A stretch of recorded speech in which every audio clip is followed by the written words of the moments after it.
कधी असा अनुभव आलाय की एखादी व्यक्ती मनातून आणि विचारांमधून काही केल्या जातच नाही? ही एक खूप सामान्य आणि खरं सांगायचं तर अनेकदा खूप वेदनादायी भावना आहे. तर चला, आज आपण बघूया की झेन बौद्ध धर्म याबद्दल काय सांगतो. हाच तो प्रश्न आहे ना, जो आपल्या सगळ्यांना कधी ना कधी पडतोच.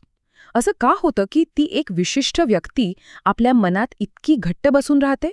चला तर मग यामागचं प्राचीन ज्ञान काय आहे ते शोधूया. बघा, आपल्या सगळ्यांनाच कधीतरी हा अनुभव येतो.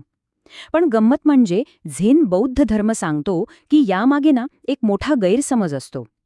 आपण ज्याला प्रेम समजतोय ते खरं तर प्रेम नसतंच, तर काहीतरी वेगळं असतं. पहिलं आणि सर्वात महत्त्वाचं कारण आहे आसक्ती. आपण अनेकदा ज्याला प्रेम समजतो ती खरं तर आसक्ती असते. खरं प्रेम आपल्याला शांती देतं, तर आसक्ती अशांती आणि बेचैनी निर्माण करते. झेन गुरु याचं खूप सुंदर उदाहरण देतात. ते म्हणतात, हे जळत्या कोळशासारखं आहे.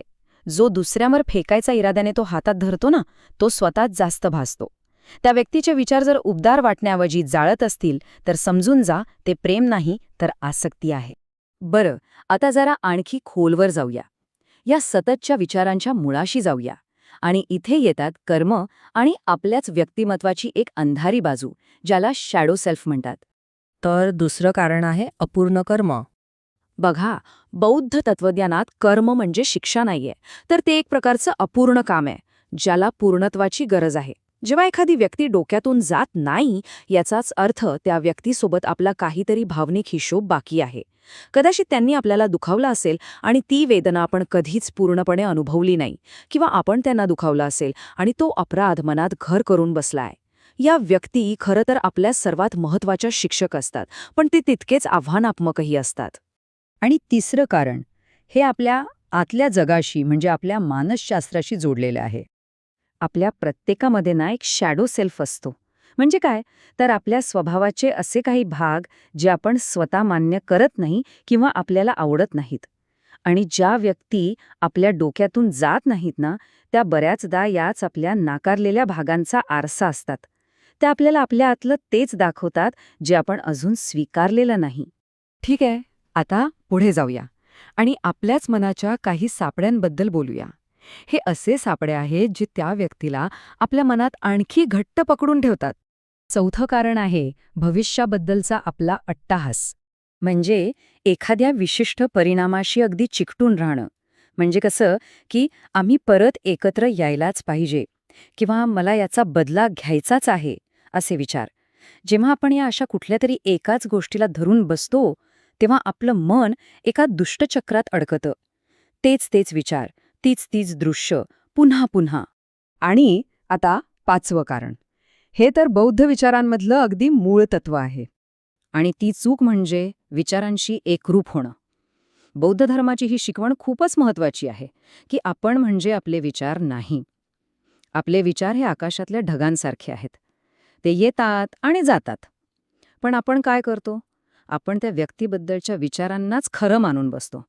जणू काही ते विचार म्हणजेच वास्तव आहे. पण जर आपण या विचारांपासून थोडं अंतर ठेवायला शिकलो, तर त्यांची पकड आपोआप सैल होते. आणि सहावं कारण, हे आपल्या एका मोठ्या गैरसमजाला आव्हान देतं. मग तो भ्रम म्हणजे स्थिरतेचा भ्रम. म्हणजे बघा, आपल्याला काय वाटतं, की हे जे दुःख आहे, ही जी ओढ आहे, ती कधीच संपणार नाही, ती कायम अशीच राहणार. पण झेन शिकवण आपल्याला आठवण करून देते की जगात कोणतीच गोष्ट कायमची नाहीये. अगदी आपल्या मनातील हे तीव्र विचारसुद्धा, तेही बदलणारच आहेत. ही एक गोष्ट जरी मनापासून कळली तरी त्या विचारांची ताकद खूप कमी होते. आता आपण सर्वात महत्वाच्या आणि कदाचित सगळ्यात वेगळ्या दृष्टिकोनाकडे वळतोय, जो आपला अनुभव पूर्णपणे बदलून टाकू शकतो. एक मिनिट, विचार करा. आपण या विचारांपासून सुटका मिळवण्याचा प्रयत्न करतोय. पण काय होईल जर ही सुटका करण्याची गोष्टच नसेल तर? यातून काहीतरी शिकण्याची संधी असेल तर? तर सातवं आणि सर्वात महत्वाचं कारण हे आहे की ही व्यक्ती एक अपूर्ण आध्यात्मिक कार्य आहे. याचा अर्थ असा की ती व्यक्ती आपल्या डोक्यात असणं ही समस्या नाहीये, तर ती एक संधी आहे, एक आत्मिक नातं जे आपल्या आणि त्या व्यक्तीच्या दोघांच्याही विकासासाठी बनलं आहे. ती व्यक्ती आपल्याला त्रास द्यायला नाही, तर आपल्याला जागं करण्यासाठी आपल्या मनात आहे. का, हे तर आपण समजून घेतलं. आता प्रश्न येतो कसं? म्हणजे यातून बाहेर कसं पडायचं? तर चला आता स्वातंत्र्याकडे नेणारा एक व्यावहारिक मार्ग पाहूया, जो झेन पद्धतींवर आधारित आहे. यासाठी 5 सोपे टप्पे आहेत. पहिला, सजग निरीक्षण. म्हणजे जेव्हा ते विचार येतील तेव्हा त्यांच्याशी भांडू नका, फक्त शांतपणे त्यांना बघा. दुसरा, करुणेने तपास. स्वतःला प्रेमाने विचारा, यातून मला काय शिकायचं आहे. तिसरा, सोडून देण्याचा सराव. हे विचार आहेत हे स्वीकारा, पण त्यांना घट्ट पकडून ठेवू नका, तुमची पकड सैल करा. चौथा, हेतुपुरस्सर दिशा बदला. तो विचार आला की त्याला वर्तमानात परत येण्याची एक आठवण समजा. आणि पाचवा, जो खूप महत्वाचा आहे, प्रेम दया भावनेचा सराव. त्या व्यक्तीसाठी आणि स्वतःसाठी सुद्धा चांगल्या भावना, शुभेच्छा पाठवा. याने त्या विचारांमधला नकारात्मक जोर कमी होतो. आणि आता शेवटी या संपूर्ण प्रवासाचा सार सांगणारी एक खूप सुंदर रूपक कथा. हे झेन रूपक किती सुंदर आहे ना. आपलं मन एका वाहत्या नदीसारखं आहे आणि ती व्यक्ती म्हणजे त्यात फेकलेला एक दगड. आता जर आपण त्या दगडाने निर्माण झालेल्या खळबळीशी लढायला गेलो तर ती आणखीनच वाढेल.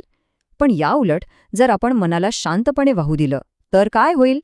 तो दगड एकतर तळाशी जाऊन बसेल किंवा हळूहळू प्रवाहाबरोबर पुढे निघून जाईल.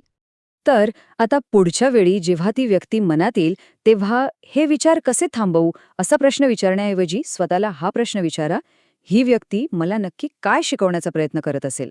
कदाचित या एका प्रश्नातच आपल्याला आपल्या स्वातंत्र्याचा मार्ग सापडेल.